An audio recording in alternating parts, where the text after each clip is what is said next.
Bonjour mesdames et messieurs.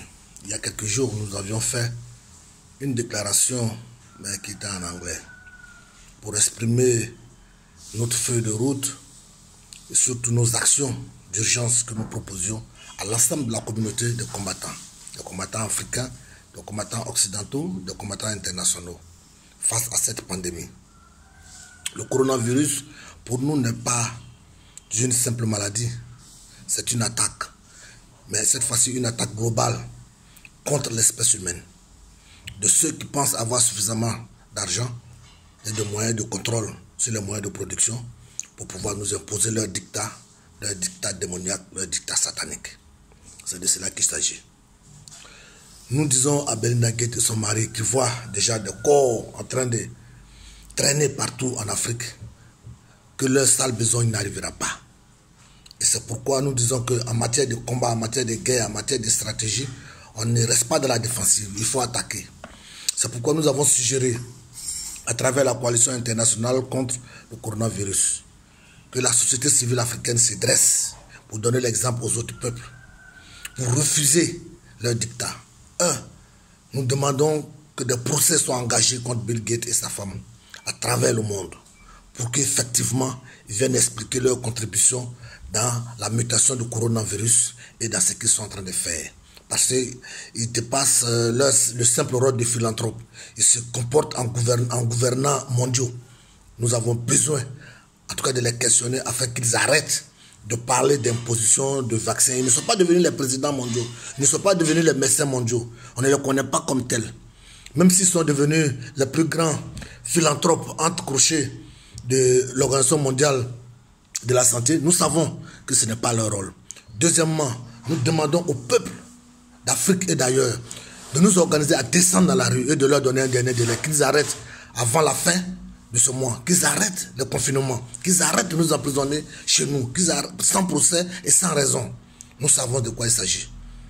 On peut porter des masques, d'accord, mais on ne peut pas empêcher les gens de travailler, on ne peut pas empêcher les gens de sortir. Nous pensons que trop c'est trop, il faut que les peuples d'Afrique et d'ailleurs sortent. Nous savons également que nos dirigeants et nous sommes dans la même enseigne.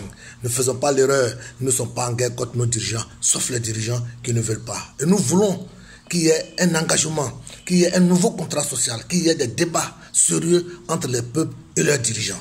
Il faut que la société civile prenne le devant pour discuter franchement avec nos gouvernants et leur dire que nous voulons maintenant des débats francs et sincères.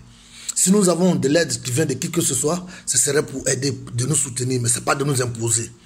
Nos gouvernants doivent faire un avec le peuple, en Afrique comme partout ailleurs. Nous devons décider ensemble de ce qu'il faut faire des ressources que nous avons de disponibles, des ressources humaines, des ressources matérielles et dans tous les domaines. Nous ne devons pas faire l'erreur de suivre bêtement. Aujourd'hui, nous avons vu avec la Tanzanie que la Banque mondiale a félicité. C'est parce qu'ils n'ont pas suivi bêtement en train de cloner les décisions qui sont prises de confinement, d'arrêt, de tout. Non, on n'a pas besoin de tout arrêter. Ceux qui sont derrière ça, les Bill Gates et autres, ils avaient un agenda d'appauvrir les gens, de nous rendre fous, de nous rendre bêtes, de nous rendre dépendants d'eux, afin qu'on se rende nous-mêmes pour leur vaccin.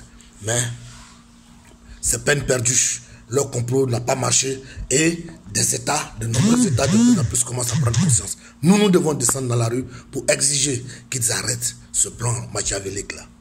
Nous devons aussi être clairs avec nous-mêmes que tous les peuples ont leur science, tous les peuples ont leur capacité. C'est pendant les périodes de crise que les peuples les plus dynamiques peuvent révéler leur génie. C'est le moment de dire aux Africains que nous avons des scientifiques, que nous avons des médecins, que nous avons des praticiens et que c'est le moment de le mettre en valeur. Le coronavirus n'est pas la maladie la plus dangereuse de la Terre. Voilà, nous savons qu'aujourd'hui, ils font beaucoup de politique, ils font beaucoup de décisions mensongères, ils font beaucoup d'informations mensongères d'intoxication. Sinon, les bilans qu'ils nous donnent, nous n'avons aucunement confiance. Il y a désormais une crise de confiance entre les peuples et les dirigeants de ce monde, surtout les élites, surtout ceux qui se faisaient appeler pays développés, qui se faisaient appeler pays à infrastructure. Aujourd'hui, nous savons qu'ils n'ont pas d'infrastructure. Nous savons aussi que c'est des piètres criminels. Ils tuent des vieux, des jeunes, des travailleurs dans les hôpitaux avec des diagnostics faux, avec des respirateurs faux qui ne sont pas appropriés. Ils tuent des vieux et jeunes qui trouvent qu'il leur revient cher. C'est ce qui est la vérité. Donc nous avons un combat à mener. Nous avons une responsabilité historique de nous dégager du dictat de ceux qui veulent imposer l'argentcratie, c'est-à-dire la puissance de l'argent contre nos libertés, au dépend de nos libertés, au dépend de la démocratie, au dépend de l'élévation de l'espèce humaine. Nous avons le choix de rester esclaves ou alors de nous libérer. Et nous pensons à la coalition internationale contre le coronavirus que c'est une occasion, c'est une aubaine qui nous est donnée. Mettons ensemble nos forces, mettons ensemble nos intelligences pour qu'effectivement la résistance soit de taille. Nous n'allons pas faire que résister, mais nous allons gagner. Nous allons mettre hors d'état de nuit. Nous allons poursuivre en justice les Bill Gates et consorts pour qu'ils s'expliquent, parce que ce sont des criminels à col blanc.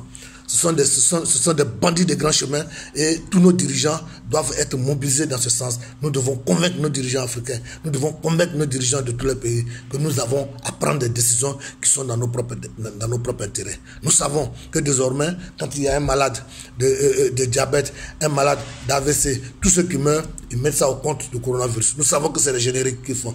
Nous savons que c'est de couper clouer. Nous en avons marre. Nous avons marre de mensonges de nos dirigeants.